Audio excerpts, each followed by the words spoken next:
Semenjak beredarnya informasi hasil uji coba pemutaran awal film Superman 2 bulan yang lalu, sampai sekarang muncul berbagai laporan dan diskusi online mengenai hasil tes screening untuk film Superman DCU. Perlu ditekankan bahwa informasi ini berasal dari sumber yang tidak resmi dan belum dikonfirmasikan juga oleh pihak studio maupun James Gunn sendiri, sehingga sebaiknya dianggap sebagai rumor. Tapi menurut beberapa laporan yang beredar, tes screening awal film Superman dilaporkan mendapatkan reaksi yang umumnya positif dari penonton yang hadir.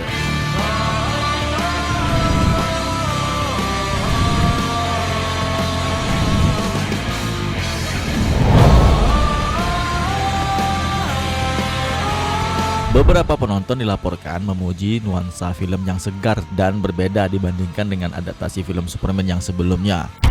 Ada juga yang menyebutkan bahwa film ini berhasil menyeimbangkan aksi dengan pengembangan karakter yang kuat. Meskipun demikian, detail spesifik mengenai alur cerita yang diungkapkan selama tes screening masih sangat terbatas dan simpang siur. Pihak studio biasanya memperlakukan perjanjian kerahasiaan yang ketat kepada peserta tes screening untuk mencegah bocornya informasi penting mengenai plot cerita.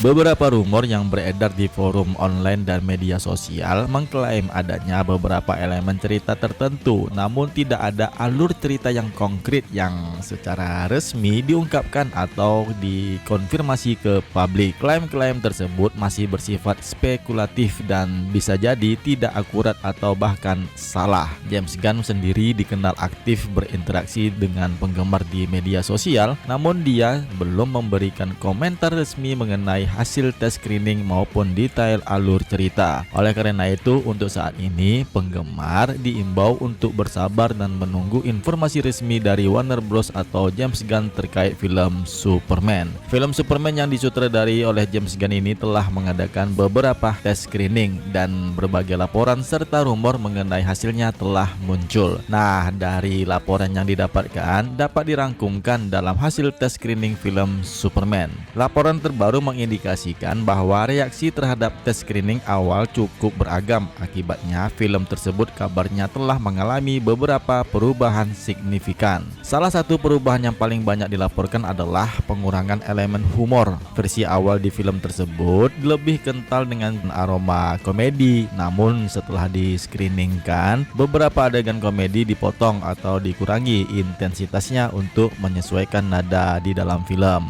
Dilaporkan juga nih bahwa sekitar 25 menit dari durasi awal film telah dipotong. Runtime film sekarang itu diperkirakan sekitar 2 jam 20 menit, meskipun masih dikunci oleh James Gunn yang sebenarnya untuk durasi film Superman.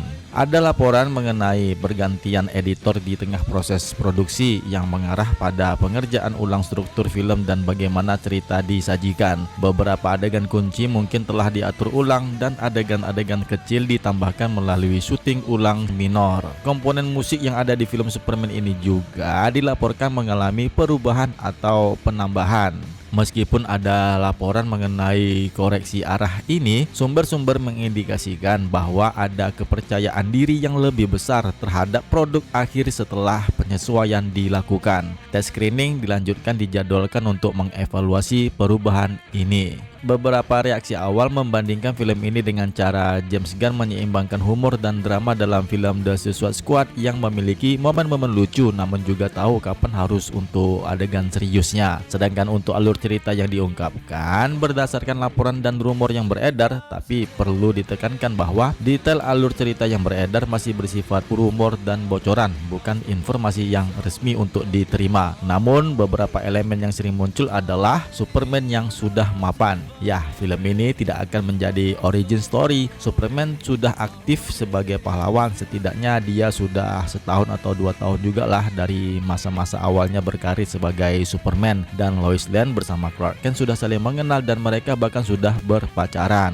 Lex Luthor sebagai antagonis utama. Ya, meskipun kehadiran Lex Luthor si botak licin ini sudah menjadi langganan di setiap film Superman, tapi kali ini di film Superman DCU dia menjadi beberapa penjahat utama dan sudah membenci Superman sejak awal kemunculannya. Fokus pada kisah utama. James Gunn menyatakan bahwa film Superman DCU akan berfokus pada kisah utama Superman tanpa terlalu banyak membangun semesta yang lebih luas di awal. Rumor spesifik yang belum terkonfirmasi misinformasi dan berpotensial spoiler, ya mengandung spoiler. Kampanye berita palsu oleh Lex Luthor. Salah satu rumor yang cukup liar ini menyebutkan bahwa Lex Luthor melancarkan kampanye berita palsu dan ujaran kebencian di media sosial untuk merusak citra Superman yang kabarnya melibatkan pasukan alien antar dimensi dengan menyebarkan kebencian. Beberapa sumber menyebutkan ini sebagai lelucon terbaik di film tersebut, sementara yang lain malah mengkritiknya. Keterlibatan troll online. Superman dikabarkan frustasi dengan serangan balik di media sosial dengan tagar yang ditulis Super Shit yang disebut-sebut. Kemudian tidak ada teaser Brainiac yang ada di post kredit. Meskipun ada permintaan penggemar, laporan mengindikasikan bahwa tidak ada teaser untuk Brainiac atau kemunculan Amanda Waller dan Sam Land di film ini, termasuk di adegan pasca kredit. Ancaman tingkat tinggi, keterlibatan pihak tertentu yang kemungkinan terkait pemerintah atau lembaga khusus mengindikasikan bahwa ancaman yang ditimbulkan oleh Superman dianggap cukup besar. Penting diperhatikan juga, sifat tes screening ini adalah bagian normal dari proses pembuatan film. Tujuannya adalah untuk mendapatkan masukan dan melakukan penyesuaian sebelum perilisan resmi. Perubahan berdasarkan hasil tes screening adalah hal yang umum terjadi. Kredibilitas bocoran dan rumor yang beredar di internet memiliki tingkat kebenaran yang bervariasi. Sebaiknya tunggu informasi resmilah dari Warner Bros atau James Gunn untuk mendapatkan gambaran yang akurat mengenai alur cerita. Tanggal rilis film Superman ini dijadwalkan akan dirilis pada tanggal 11 Juli tahun 2025 di seluruh dunia. Kayaknya kalau di negara kita, di Indonesia, tayangnya sekitar sebelum tanggal 11 Juli, yaitu tanggal 9 atau tanggal 10. Ya, kita nantikan sajalah berita yang sebenarnya. Karena ini seperti yang kita ketahui bersama lah ya kan, seperti film-film yang sebelumnya, di setiap film-film Warner Bros ataupun film DC yang pernah ditayangkan di seluruh dunia itu penayangannya beberapa hari sebelum Indonesia itu sudah ditayang, sebelum negara lain sudah tayang lah di seluruh dunia. Ngerti lah ya maksud aku kan. Jadi intinya film Superman ini sebelum tayang tanggal 11 Juli tahun 2025 di Indonesia sudah tayang duluan, dan kita sudah pasti mendapatkan spoiler terlebih dahulu daripada negara aslinya, ya negara pembuat film Superman sendiri.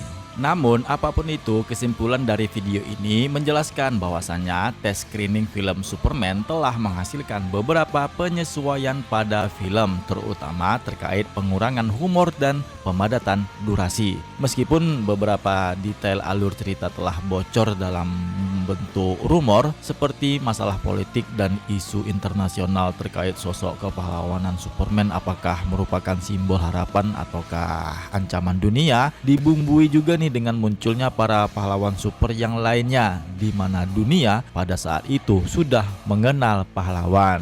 Tapi gambaran lengkap dan resmi mengenai alur cerita film Superman masih dirahasiakan sampai film Superman ini benar-benar dirilis di bioskop.